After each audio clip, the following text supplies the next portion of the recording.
LSU leads 7-0. Derrick Henry is in with Jalston Fowler in the slot right. Sims under his center, Ryan Kelly.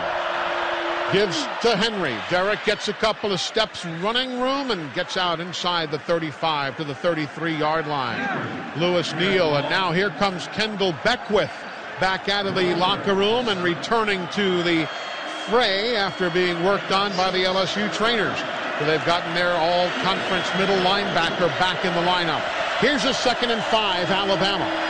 Sims drops back, looks, waits, throws, no one home, looking for DeAndrew White, but it was well off the mark inside of him at about the 29-yard line. There was pressure by Jamorie Roscoe. Yeah, Blake thought that DeAndrew White was going to stay on the move, and DeAndrew pulled up, and so it made that pass look a little worse than it actually was, but now sets up this 3rd and 5. Well, those of you who have followed our broadcasts know that when Shane Lyons comes into the booth, Alabama always gets a score. He's here now. The Tide looking at a 3rd down and 5. They are 5 of 10 in 3rd down conversions. Sims with pressure. Throws deflected away and off the fingertips of T.J. Yeldon. Are we in 4-down territory now for the Crimson Tide, trailing 7-0? Let's see. The snap will be from the 33 of LSU. What do you think, Filbert? Well, Nick Saban's over there looking and talking to his team. He's going to keep this offense on the field. Yes, he is. He's lived through this high red zone nightmare before. Back in 2011, Alabama's going to go for it here at 4th and 5. Bama 3 of 6, 50% on 4th down conversions this year. Timeout now is going to have to be taken. The play clock is winding its way down. 4-3, timeout Alabama. Nick Saban calling time off the sidelines. Timeout Alabama. That is their 2nd charge. Timeout of this half.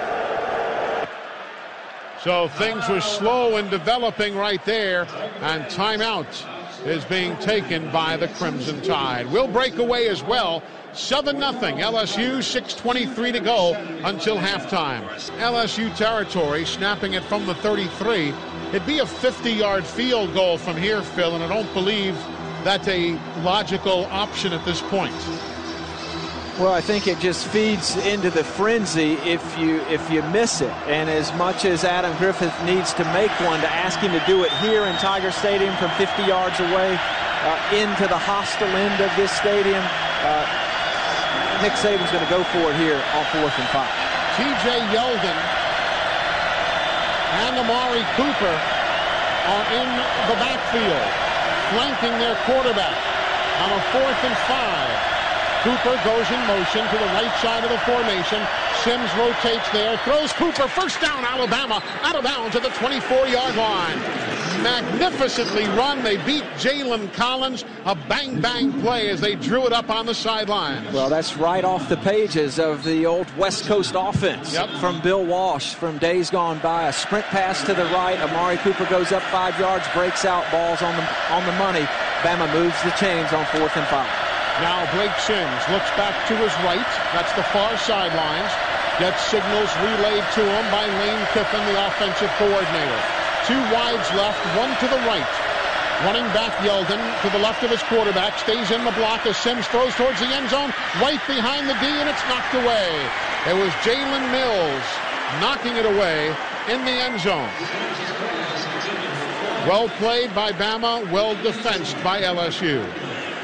Yeah, it really was a nice play by Jalen Mills. He kept his position and his poise with that ball in the air. DeAndrew White running up the seam from his slotted position. That's just SEC football right there. 2nd down and 10. Bama working from the 24 of LSU, heading towards the end zone to our left. LSU leads 7-0, 5:47 remaining until halftime. Play clock, 2-1.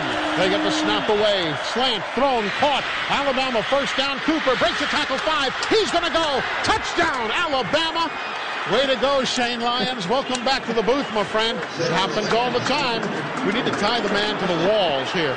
And that is going to be 56 yards in total for the night, making Amari Cooper the #1 all-time receiver in Alabama. those timeouts and keep them out of field goal range here just before the half. Deshaun Smith checks in at tight end, and Bama intercepts the ball. It was a quick throw to the near side. Eddie Jackson's got it. He'll return it inside the 30 to the 29-yard line.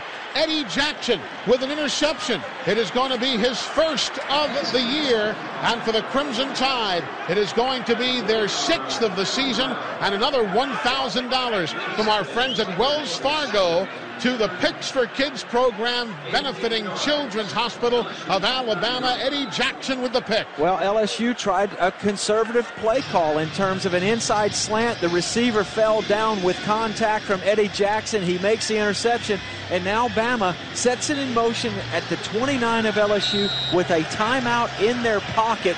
Got to come away with points here. Even if it's a field goal, that's better than nothing. Got to walk away with a lead going into the half. It's not McCarron throwing to Kevin Norwood. And if a Bama player catches the ball in the middle of the field beyond the 35 or 30, Bama, of course, would run up and spike it as well. That's an option here. So the middle of the field is not completely closed just yet in terms of the time element. Play clock at 15. Bama going with an empty backfield. Derrick Henry will split wide to the far side. He'll be covered man-to-man by the tight end, Beckwith. Sims throws, catch, Cooper dropped it. Amari was alone with a slant at the 44, and he dropped it, but it stops the clock. 21 seconds to go. And again, we mentioned you have to get to the 30 to match what would be the longest field goal of his career for Adam Griffith, the 47-yarder he had against West Virginia. That was a catch-and-run possibility for Amari Cooper. He let it get away from him, a rare drop from number 9, the All-American. Bama 6 of 18 in third down conversions. Here's a third down and 4. From the 49 of LSU, the Tide is out of timeouts. LSU by 3. Sims looks, flushed from the pocket, looks, throws, coming back. Alabama with a grab. Christian Jones at the 26-yard line. He caught that ball. It's beyond the first down marker, so Bama can run up. They can at least spike it here, stop the clock, and have time for maybe one play even before a field goal. Here's Sims, takes the snap and spikes it.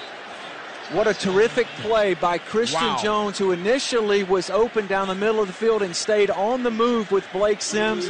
Blake gets just enough on it, and Christian Jones goes in with both hands under the football, makes a diving, game-saving potential catch right there. And now Alabama well within the range of Adam Griffith with the chance to run one play. But Eli, this play has got to be on the boundary because there's not enough time to get tackled inside the playing field and spike the football. Do you take a shot and go to the end zone for Amari Cooper?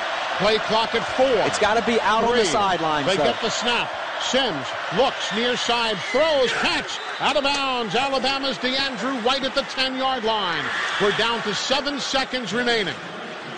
And I think this is where you call off the hounds and you send Adam Griffith out there to kick one into the Bama Nation on this expanded end zone here at Tiger Stadium. What a terrific drive. Regardless of how this kick goes, what a sensational drive by Blake Sims in this Alabama offense. They executed it to perfection at crunch time. LSU has a timeout remaining. This is an 18-yard field goal to tie it. Cole Mazza snaps it. Cooper Bateman places it. Kick is on the way, up and good, and we're tied with 3 seconds to go in regulation. A 28-yard field goal by Adam Griffith has tied the ball game. Unbelievable poise by this Alabama team. A little magic of their own in the fourth quarter here at Tiger Stadium because Blake Sims has struggled all night long. But when the game was on the line, he made the plays that counted the most, and they got contributions not only from Amari Cooper, but primarily O.J. Howard, DeAndrew White, and Christian Jones all coming up with terrific plays to set up that game-tying field goal. Just wow. Leonard Fournette is deep, along with Darrell Williams to field the kickoff from Alabama's Adam Griffith. All of that began with that kick out of bounds to give Bama the ball at the 35, and the Tide took it from there. Now Griffith's kick. It's a low kick. It bounces. It is taken by Fournette. He'll have to reach back and grab it at the 5. The clock has expired, and oh! He is drilled and put down by Alabama's special teams. Foster with a magnificent hit as the half and regulation will end. That is the end of regulation play. Obviously, here in overtime, there is no clock, so that's now dead. There is a play clock, however. Bama.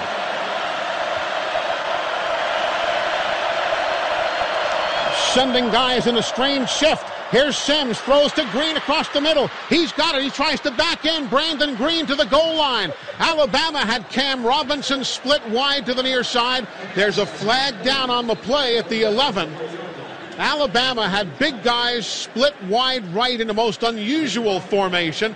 They threw it across the middle to Brandon Green. We'll see whether he was an eligible receiver where he was aligned. We'll wait and see. Bama's walking back. After the play, personal foul, number 72, offense. 15-yard penalty will be 1st and 10. It was Leon Brown with a personal foul after the play. And again, Eli, these late whistles, my goodness, it's a human scrum at the 1-yard line. LSU fighting to push a 300-pound tight end back, and so the offensive line goes down to give him a shove, and they call Leon Brown for a late hit. I mean, I really have a problem with the way this has been officiated in terms of the way the whistle has been called and blown at the end of these plays. Just absolutely ridiculous. Well, Alabama's got 3 wide receivers on the field, and that forces LSU into a nickel package. Now Alabama's going to go to the real big heavies. Here come those pachyderms off the sideline. Alabama with Dominic Jackson and others disguised as tight ends. Dominic Jackson is in. Dakota Ball is in. Jackson comes wide right. Ball is left. Jalston Fowler is in. Here's the toss. Derrick Henry, flag on the play. Flag on the play. Prior to the snap, false start, number 72, offense, 5-yard penalty, remains 2nd down. Leon Brown again. Well, that's a big setback because Bama was knocking on the door right there. 2nd and 1 now. This sets up a 2nd and 6 with the false start. Second and goal from the 6. And Bama will go back to their 3 wide receiver package and see if they can loosen up the middle of this LSU defense. 2nd and goal from the 6 in overtime. First possession of the extra stanza. At the end zone to our right, Sims, audibles, play clock at 7, 6, gets the snap, looks for a fade near side, got it, Alabama, DeAndrew White, touchdown. DeAndrew White, touchdown on a 6-yard fade to the near side of the end zone. Touchdown, Alabama. Well, Alabama ran a rub of their own. They did. Outside receiver ran the slant to perfection, was able to rub the inside defender for LSU, and from the slot position, DeAndrew White runs a little wheel route for the touchdown, and Blake Sims puts it high and wide, and number 2 comes down to it, and Alabama on top, 19-13. Now Adam Griffith in a hugely important conversion. Kick is up. Kick is good. With an empty backfield, 2 wides either way. Here's Jennings stepping back. He looks. He needs 10 yards at least. He loads up. He floats one towards the end zone, pushing and shoving. Knocked away by Alabama. The Crimson Tide wins. The Crimson Tide wins. Alabama pulls one out of the back pocket on a pass that goes into the end zone, broken up by Cyrus Jones and Jabril Washington. And no Bama tailgating problems tonight. Smiles abound. Alabama wins again at Tiger Stadium in Baton Rouge. Well, Eli, thank God for the LSU Tigers wanting to throw the ball in overtime, because they go 0 for 4, and Anthony Jennings gets flushed from the pocket, moves to his left, tries to throw it to the back corner.